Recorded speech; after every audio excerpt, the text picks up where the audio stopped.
Gone with the Wind by Margaret Mitchell.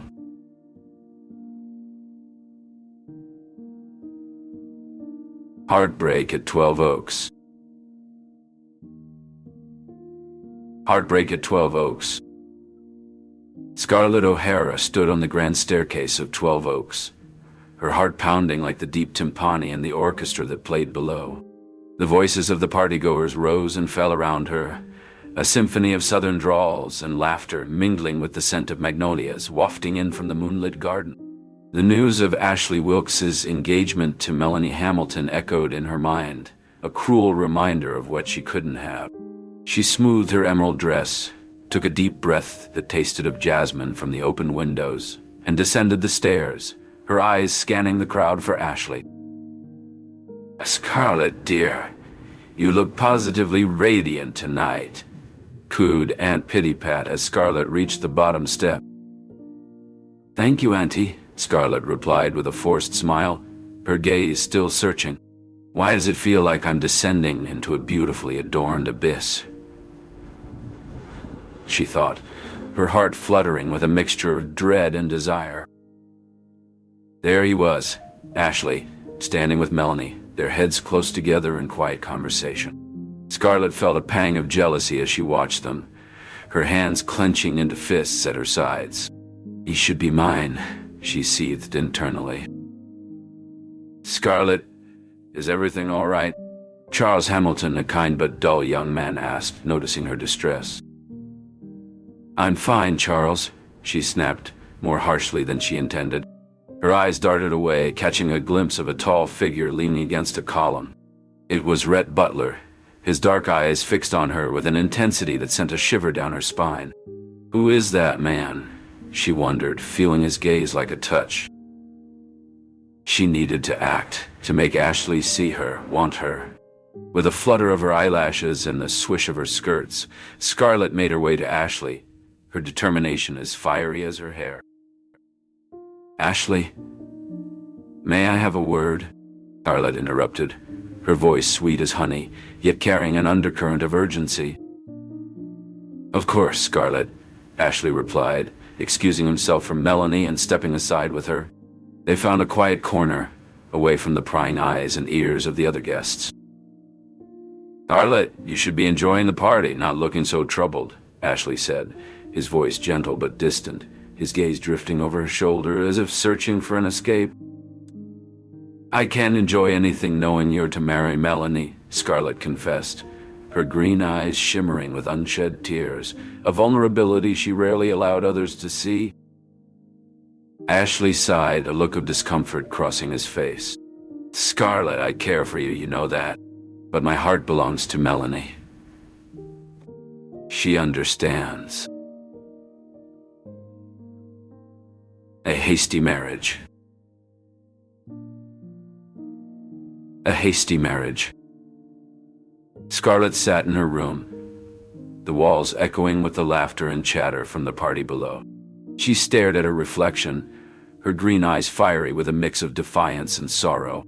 The news of Ashley's engagement to Melanie had struck her like a thunderbolt, and in a whirlwind of emotion, she had accepted Charles Hamilton's proposal.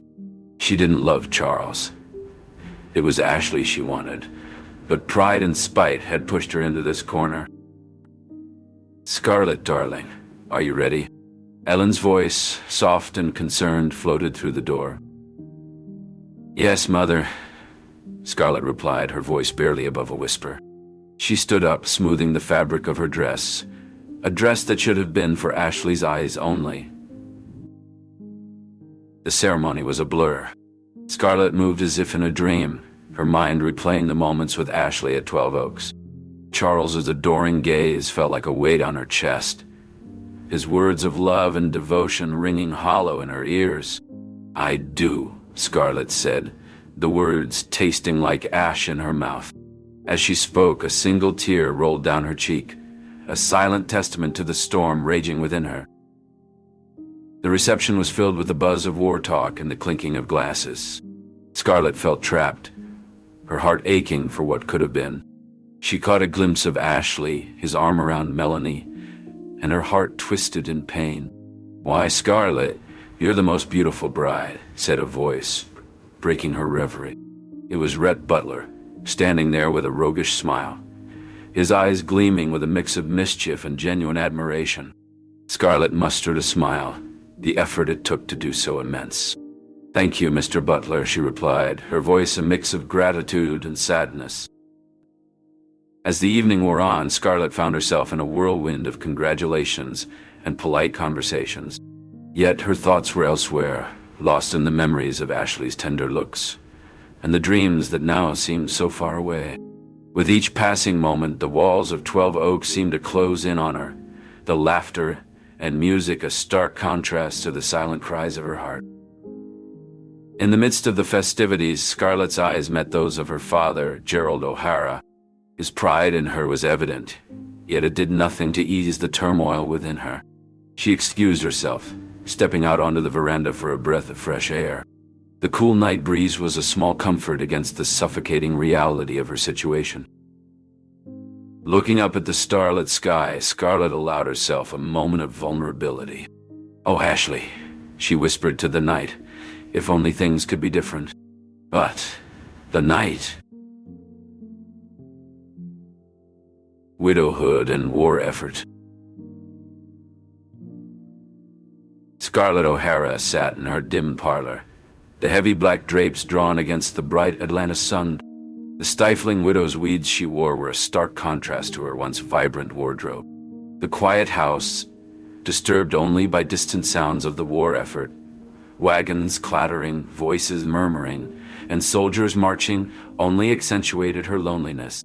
Scarlett's hands lay idle in her lap, the sewing needle and thread forgotten as her mind wandered to the life she had dreamed of, now feeling as distant as the stars. A soft knock startled her from her reverie. Melanie, her face pale but eyes kind, stood at the door. "Scarlett, the hospital needs every hand. It would do you good to be among the living." Scarlett's initial instinct was to refuse, to remain enveloped in her grief. But something in Melanie's gentle persistence stirred her. "I should like to go," she replied, her voice barely audible. The hospital was a stark contrast to the quiet parlor. The air was heavy with the smell of antiseptic and the moans of wounded soldiers. Scarlett felt a pang of compassion as she took in the suffering around her. Melanie led her to a young soldier, Private Jenkins, his face drawn with pain. "He wants someone to write a letter to his family," Melanie explained. Scarlett sat by his side, her heart heavy. "What message would you like to send?" she asked, her voice steady. Private Jenkins managed a weak smile. "Tell them I'm doing well and will be home soon." As Scarlett wrote, she thought of her own family and the life that now felt so distant. Days turned into weeks, and Scarlett found herself increasingly involved in the war effort. She rolled bandages, penned letters, and even offered smiles to soldiers who flirted with her despite her mourning attire. It was during one such day that she overheard Dr. Fontaine speaking with Melanie. "Miss Melanie, it's heartening to see Scarlett taking an active role here. Her presence brings comfort to these men, and it's clear she finds purpose in her efforts." Melanie smiled warmly at Scarlett, who felt a sense of satisfaction amidst her grief. As the days passed, Scarlett's involvement at the hospital became more than just a distraction. It was a lifeline. She found herself eagerly awaiting the moments she could escape the oppressive silence of her home and immerse herself in the bustling activity of the hospital. Her interactions with the soldiers, the staff, and even the other volunteers began to chip away at the wall of grief she had built around herself. One afternoon, as she was tending to the bandages of a young lieutenant who had lost his arm, she was struck by his resilience. "Miss O'Hara," he said with a grin that belied his pain, "your hands are as gentle as an angel's. I reckon I'm lucky to be cared for by the belle of Atlanta herself." His words, meant to flatter, instead sparked a realization within Scarlett. She was needed here, not just as a pair of hands, but as a beacon of hope.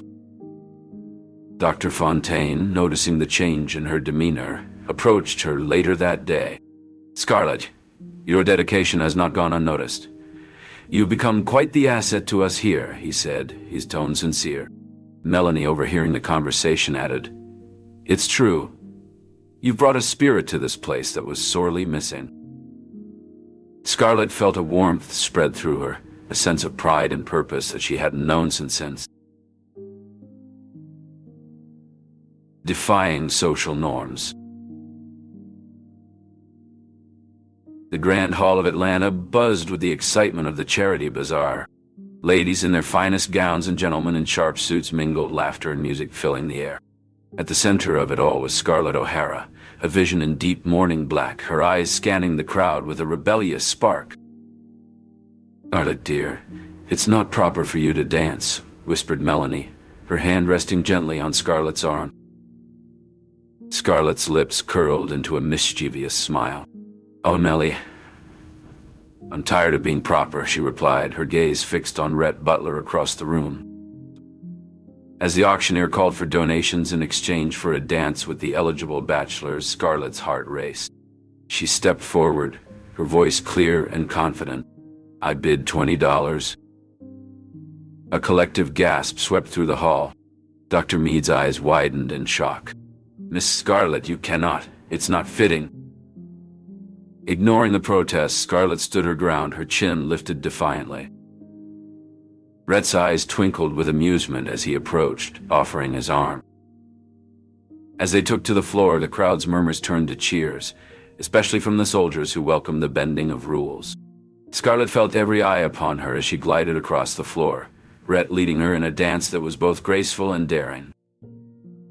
"Why, Miss O'Hara, I do believe you've shocked Atlanta," Rhett whispered, his voice low and teasing.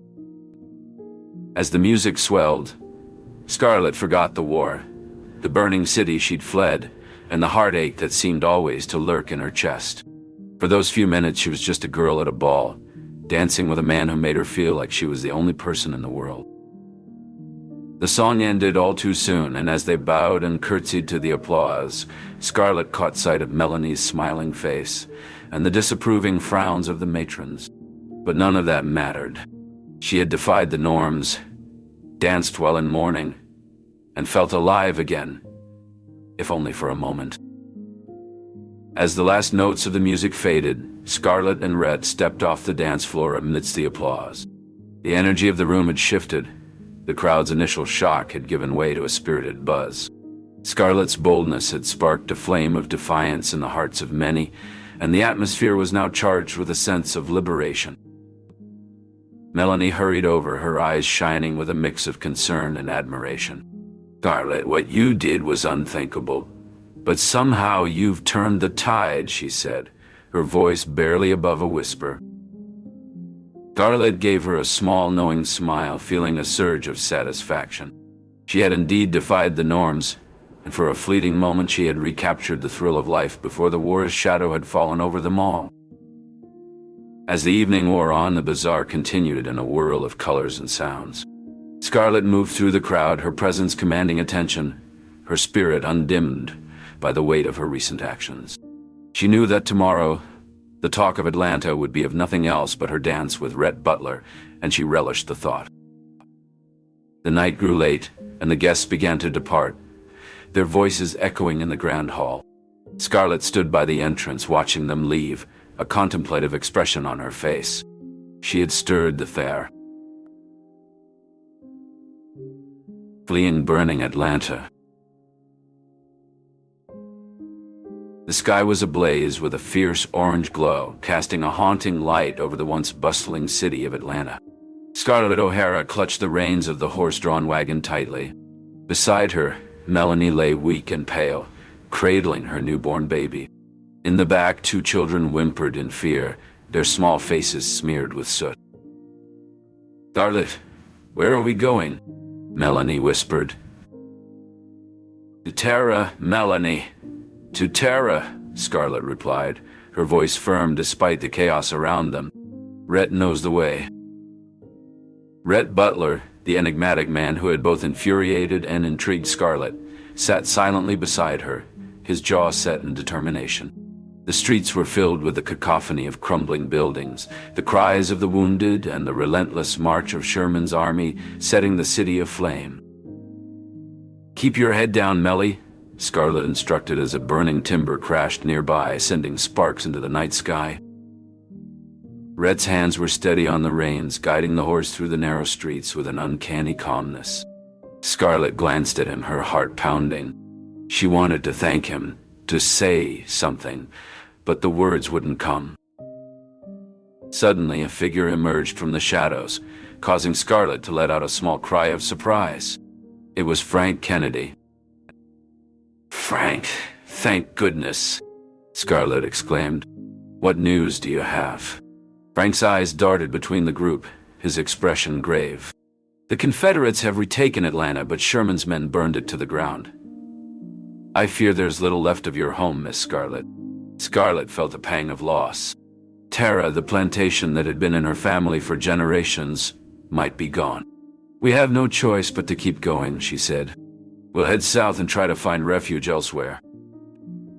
As they ventured deeper into the night, the sounds of the city faded, replaced by the eerie silence of the countryside.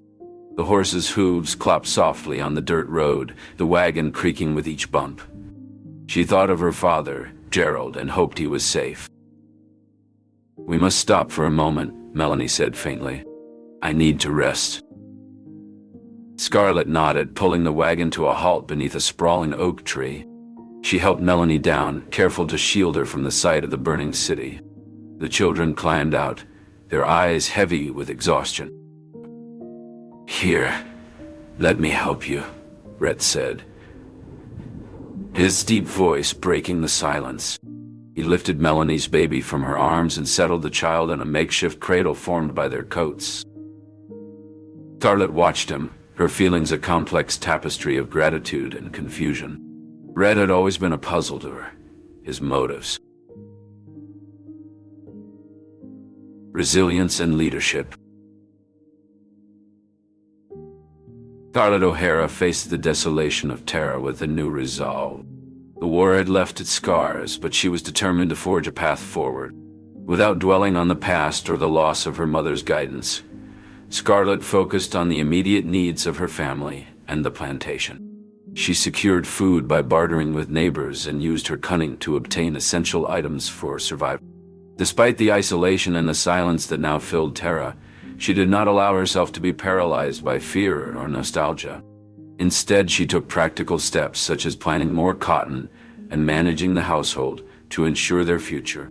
Financial struggles were a constant threat, but Scarlett's adaptability and decision-making kept them afloat. Her actions spoke louder than words, showcasing her resilience and resourcefulness without the need for affirmation or doubt from those around her. The transformation of Tara was not immediate, but through Scarlett's unwavering efforts, a semblance of life and hope began to return to the once vibrant estate. Confronting true feelings. Scarlett stood by the window, the last light of day casting a warm glow over the room that had witnessed so much of her life.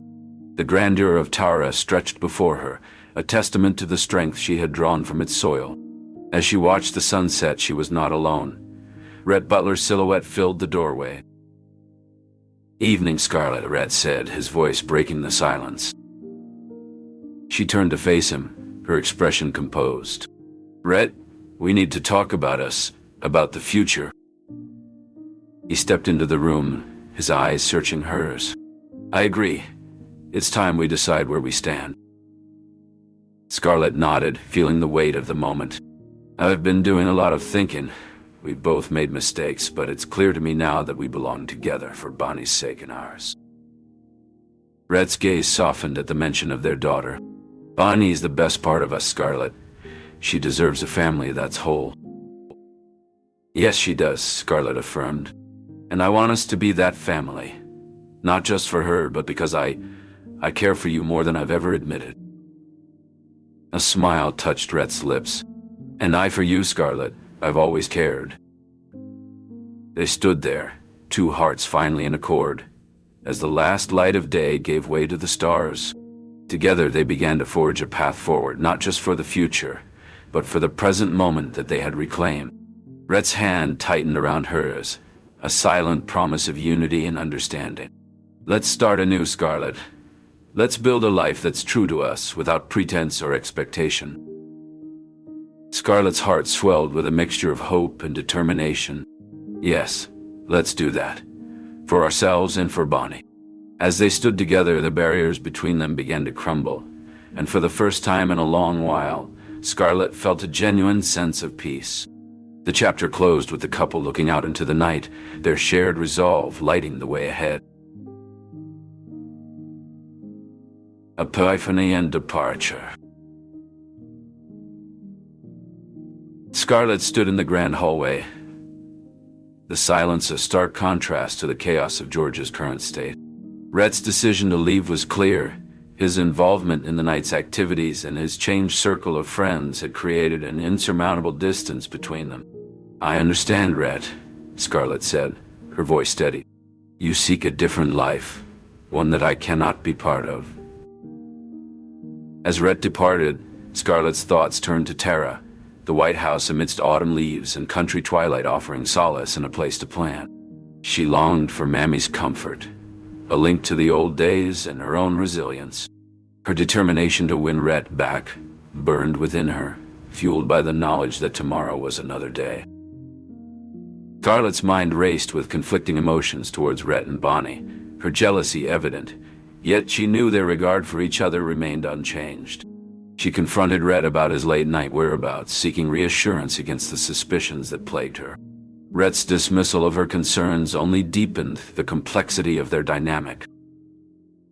As the train carrying Rhett vanished, Scarlett felt the red earth of Tara beneath her feet, the pines on the hills whispering strength. She would not falter. Her will to reclaim her love was as unyielding as the land itself. The future was uncertain, but Scarlett O'Hara was no stranger to challenges. With the spirit of Tara's red earth coursing through her veins, she resolved to face whatever lay ahead with the same fiery determination that had always defined her. The end of one chapter was merely the beginning of another, and Scarlett was ready to turn the page.